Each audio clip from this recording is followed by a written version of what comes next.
Now, dear children, I shall let you to know certain extra things under metals and non-metals. Number one aspect is what noble metal. No, what do you mean by noble metal? Noble का Hindi meaning क्या होता है? बहादुर पुरुष, जो किसी से लड़ता झगड़ता नहीं है, नोबल। यहाँ पर नोबल मेटल का क्या मतलब है? यह न तो हवा से रिएक्शन करता है, न पानी से करता है, न एसिड्स करता है। अंडर नॉर्मल कंडीशन का मतलब परिस्थिति आती है तो कर सकता है, कंडीशन डिफरेंट होगा तो कर सकता है, लेकिन नोबल मेटल का मतलब है कि जनरली नहीं करता है। तो what are noble metals? Those metals which does not react with air, water and dilute acid in the normal conditions, they are called what? Noble metals. Example, you see gold, silver, platinum, even copper, you can write it. Copper, however, it reacts with nitric acid, dilute nitric acid, but these are very good examples. So in normal condition it does not. I shall let you to know, but silver sometimes it becomes black in the normal conditions. Why does it become black? There is some reason behind it. I shall discuss afterwards. Because it has high affinity with sulfur. इसका लगाव, इसका प्रेम, इसका आकर्षण sulphur से सबसे ज़्यादा है। तो अगर वह हवा में सल्फर डाइऑक्साइड है या हाइड्रोजन सल्फाइड है, झट से उसका हाई सल्फर ले लेगा तो ब्लैक हो जाता है, हाई सिल्वर सल्फाइड की वजह से। But these are noble metals.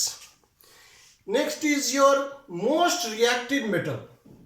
Most reactive metal क्या है? कहता है कि जो उसको most reactive metal, ये क्या हुआ? इतना रिएक्टिव है कि अगर जैसे हाथ में लेंगे, चम्मच में लेंगे, कहीं लेंगे, तुरंत रिएक्शन हो जाएगा। So they react with air. Air readily reacts with air, and that is the reason some metals like sodium, potassium, lithium, etc. they are kept in under kerosene oil. Because जैसे आप निकालेंगे वो reaction होकर sodium oxide बन जाएगा, potassium oxide बन जाएगा. So they are most. I have taught you metals are generally hard, but there are certain metals like sodium and potassium which are too soft that it can be cut through the knives, है ना?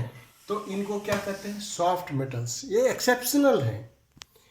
तो बात समझ में आ गया कि कुछ metals को चाकू से भी काटा जा सकता है, उनको सॉफ्ट मेटल बोलते हैं, जैसे sodium and potassium. Now you see, I have taught you malleable and ductile. What is malleable?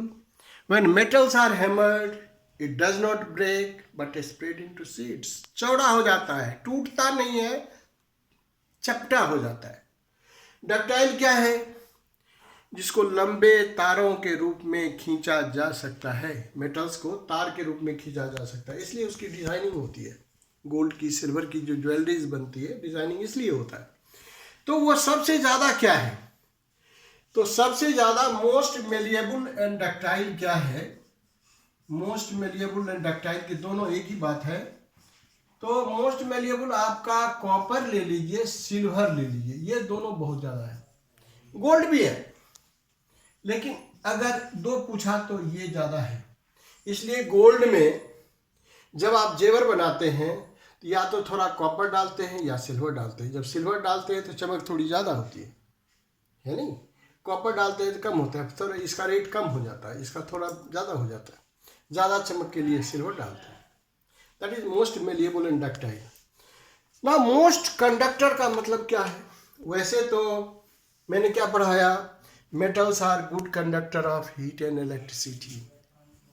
लेकिन सबसे ज़्यादा कौन है? ज़रूरत किसका है? तो सबसे ज़्यादा जो है वो सिल्वर है एंड कॉपर है.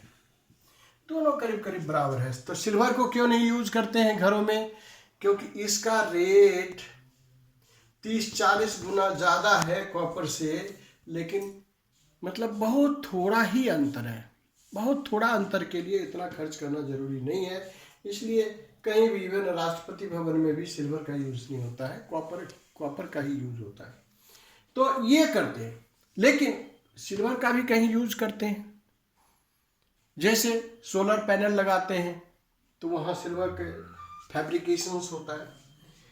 तो ये हो गया। और दूसरा है स्ट्रेटजिक मेटल। ये नाम सुना नहीं होगा आपने। इसका नाम है विचित्र। विचित्र का मतलब यह है देखन में छोटन लगे, घाव करे गंभीर। मतलब क्या हुआ, इसकी डेंसिटी वैसे उतना नहीं है, लेकिन इतना हार्ड है मत पूछिए।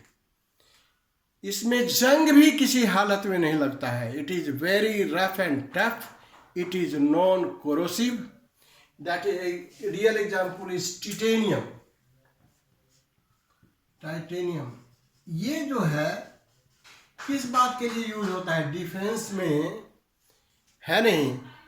डिफेंस में इसको कोई चीज भेद नहीं सके, और इसके लिए इसको टिटेनियम का यूज होता है। इवन स्पेस में भी आजकल यूज करने लगे हैं। So that is strategic metal इसलिए कहा जाता है कि डेंसिटी उतना नहीं होने के लिए बावजूद भी यह बहुत हाईली रेसिस्टेंट, कोरोजन रेसिस्टेंट है, बहुत हार्ड है, रफ है, टफ है, जल्दी खराब नहीं होता। Now we have some related question and answer. You see, मैंने कहा कि which name two metals, पहले तो name three metals which are noble metals. क्या क्या है, क्या पढ़ा है आपको, copper, silver, gold. Most reactive metal में मैंने क्या बताया, sodium and potassium, even lithium you can write. Soft क्या हो गया, sodium and potassium. Most malleable and ductile क्या हो गया, copper, silver, gold. Most conductor क्या हो गया, कॉपर एंड सिल्वर बताया। स्ट्रेटजिक में क्या बताया, टाइटेनियम बताया। ये एक्स्ट्रा नॉलेज है which will help you in the competitive examination as well as 10 का सिलेबस भी कवर करेगा। Next day I shall be teaching you about the chemical properties of the metals and non-metals. Thank you very much.